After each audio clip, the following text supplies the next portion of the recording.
สวัสดีทุกคนมื้อนี้สติ๊กเป็นแอดเวนเจอร์ก็คือไปโพสเซเว่ทุกบอนสติ๊กมีเซเว่10 อันโพสไปละประมาณ4ก็คือทุกอย่างมีแต่อันขายอยู่นี่บ่มีอินเทอร์เน็ตเบิ่งบ่ได้ดอกต้องออกจากเลิกแรกก่อน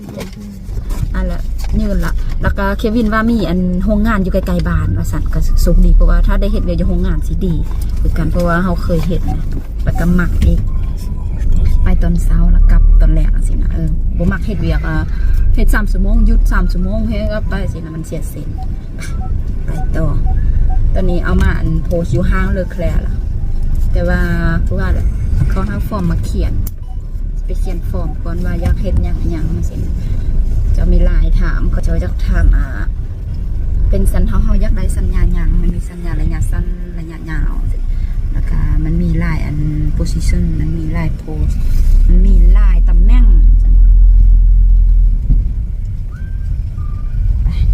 ไปใส่บันนี้จะไปกินกาแฟไปละ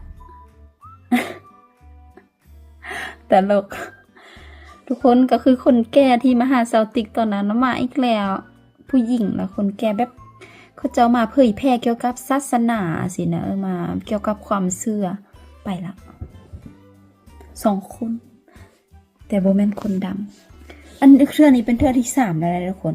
สุดแล้วก็มาเทื่อที่1สติกเปิดประตูเทื่อที่2สติกบ่เปิดเทื่อวันนี้สติกก็บ่เปิดมาตลอดถ้าไม่ย่าแล้วบอกสติกล่มเลยก็ได้บ่เป็นอย่างหรอกเป็นคนแก่น่าจะบ่อันตรายอย่างหรอกว่าซั่นแต่ว่าเควินว่าล่มไม่หรอกเป็นบ่มีหยังก็แท้บ่ได้มีหยังแต่ทุกคนเว้าเรื่องแบบเรื่องโลกมนุษย์เรื่องเรื่องอันเทพเจ้าหยังอะสิสติกก็เลยปิดประตูมื้อนี้สติกก็เลยเฮ็ดบ่เห็นสติกไปเมียนเครื่องแล้วเมื่อกี้ละเมียนเครื่องเฮ็ดวิดีโอเมียนเครื่องพอดีเฮ็ดวิดีโอแล้วเฮ็ดมาก๊อกประตูสติกเขาคิดสติกคิดว่าอันมีคนมาตอกประตูอันเพื่อนบ้านสติกฟังสติกก็บ่ตอบแล้วนึงแล้วเข้าละอันกดอันตื้อล่ะกดอันสัญญาณกดสัญญาณบนขอบประตูสติกก็บ่สนใจไปสติกก็มานั่งเฮ็ดคลิปอยู่นี่ โอเคก็รู้สึกเก่งใจอยู่บ่มันเก่งใจดอกรู้สึกมาเฮ็ดหยังหั่นมาตลอดเบื่อสติกก็เบิ่งล่ะบ่น่าเปิดประตูให้ตั้งแต่มือทำอิฐเลยแม่นความพัวสติกเว้าเป๊ะซิมเขาสิมาทุกมื้อลูกแป้งเฮียนมื้อเช้าเนี่ย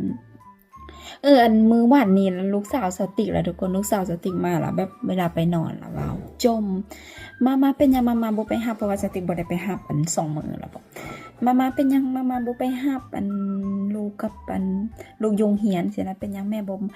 มาบ่ไปรับลูกโรงเรียนลูกอย่าห้ามมากับป๊าไปรับนะซะสติกก็เลยบอกโอเคสิไปอีกก็คือบางมื้อสติกก็มีอันหยังเฮ็ดอันอยู่อันยะบางเทื่อสติกก็เริ่มเฮ็ดอาหารสินะบ่แม่นเริ่มเฮ็ดอันกำลังสิเฮ็ดอาหารเก็บเฮ็ดอาหารฮัลโหลแล้วก็เฮาเริ่มแล้วก็บ่อยากหยุดฮะเวลาลูกก็มายามมีอาหารแต่หั่นแหละแต่ก็บ่เป็นหยังสิไปรับลูกคือเก่าบางทีก็บ่ฮู้ลูกตั้งยักอวดพ่ออวดแม่สินะเด็กน้อยก็คือว่า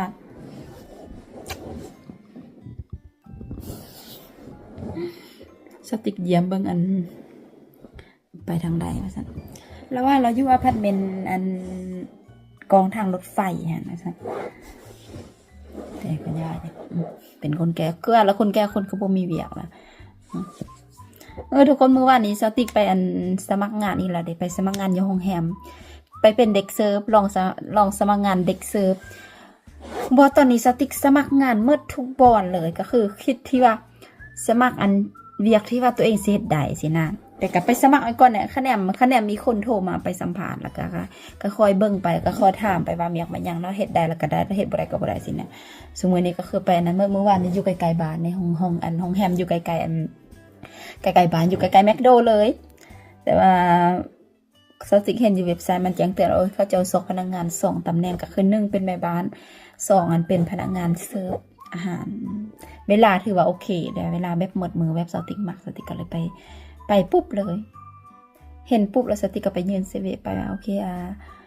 ค่อยเห็นว่าพวกเจ้ากำลังสอนพนักงานแต่ค่อยบ่ได้เฮ็ดแม่บ้านนะค่อยเฮ็ดเป็นพนักงานเสิร์ฟว่าแล้วเขาจะว่าโอเค เพราะว่าตอนสิสาวติ๊กไปส่งเป็นอันรีเซพชันเนี่ยรีเซพชันเป็นพนักงานต้อนรับบ่ได้แม่นอันบ่ได้แม่นแมเนเจอร์บ่ได้แม่นหัวหน้าแล้วบ่โอเคหัวหน้าปกติหัวหน้าต้องมาเวียกมื้ออื่นก็คือมื้อนี้นี่แหละมื้ออื่น 9:00 นสิบ่หาแต่กระท่นี่นะก็บ่ได้ฝันหยังหลายดอกบ่ได้ฝันหยังหลายแต่ก็เฮ็ดไปดีกว่าบ่เฮ็ดหยังจังซี่นะทุกคนถ้าเรียนภาษาฝรั่งเศสก็ท่าอยู่นี่เรียนภาษาฝรั่งเศสก็ทุกไปบ่อนทุกบ่อนที่ไปถามเขาถามสติกว่าสิเรียนไปหยังจักเว้าใดล่ะเด้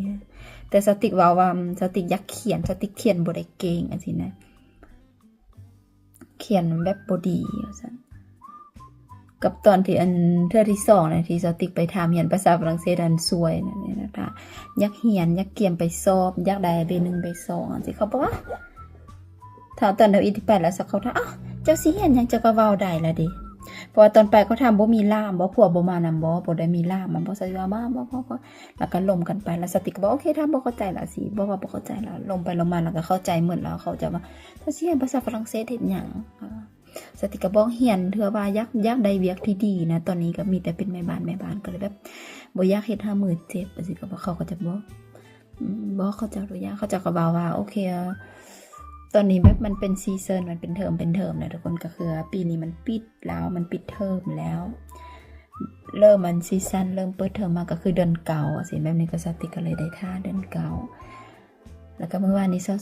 สติกส่งข้อความบอกอันที่ปรึกษา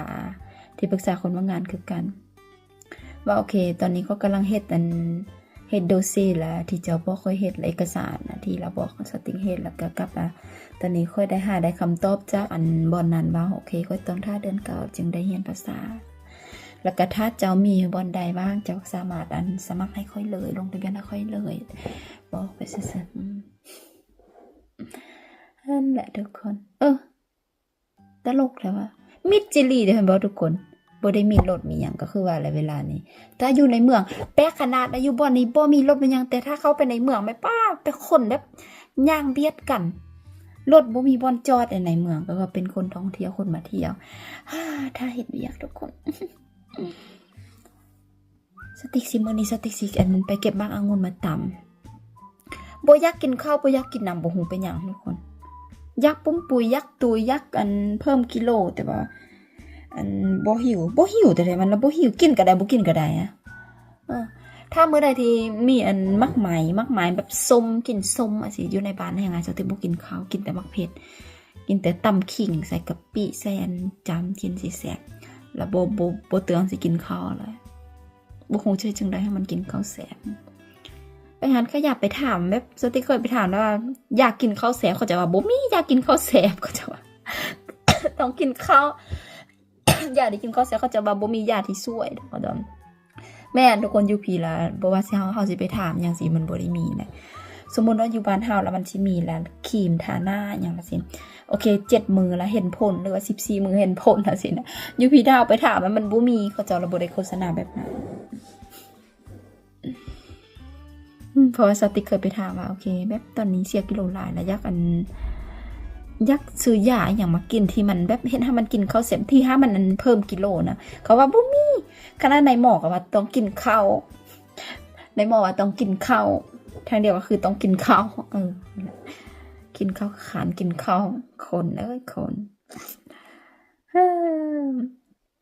แม่ล่ะทุกคนแบบลูกสติก2คนล่ะทุกคนอันบ่คือกันได้ลูกชายแล้วกินช็อกโกแลตแล้วช็อกโกแลตแท้ๆล่ะช็อกโกแลตล้วนๆแล้วทุกคนช็อกโกแลตล้วนๆแล้วเป็นแผ่นล่ะขมแท้ขมว่าสติกกินบ่ได้มันหวานกับขมอ่ะสิลูกชายสติกมักแท้มักว่าว่าลูกสาวบ่มักลูกสาวแบบอยากคล้ายคือสติกได้ลูกสาวมักกินแต่นุ่มนวลแต่ลูกสาวก็ถือว่ากินทุกอย่างแต่ก็แบบลูกชายละแป๊กเป็นฝรั่งอ้อยต่อยลูกชายกินแบบโอ๊ยช็อกโกแลตขมเดี๋ยวขมมากทุกคนขมพิลึกพิโลแหละทุกคนมื้อนี้สติกอยากไปนอกแต่ว่าเบิ่งแล้วเมืองฟ้าล่ะมีแดดแต่เขาบอกฝนจะตกแม่นสติกเห็นขี้เฟือก่อนนึงมาน่าจะแม่นฝนตกคั่นแหละก็เลยบ่ไปใส่ซับแล้วสติกเปิดบาน30นาทีไว้แล้วก็มานั่งอยู่นี่มานั่งสติกนั่งอันตัดต่อวิดีโอนั่งตัดต่อวิดีโอบ่ได้ตัดต่อหยังดอกนั่งอันเฮ็ดวิดีโอนี่แหละ แล้วก็เบื้องหนึงเราพอดีมีอันเมียนเหือนเมียนอันบานแล้วสติกเห็นคนแก่เข้ามาเคาะประตูสติกก็เห็นแล้วสติกก็มานั่งอยู่นี่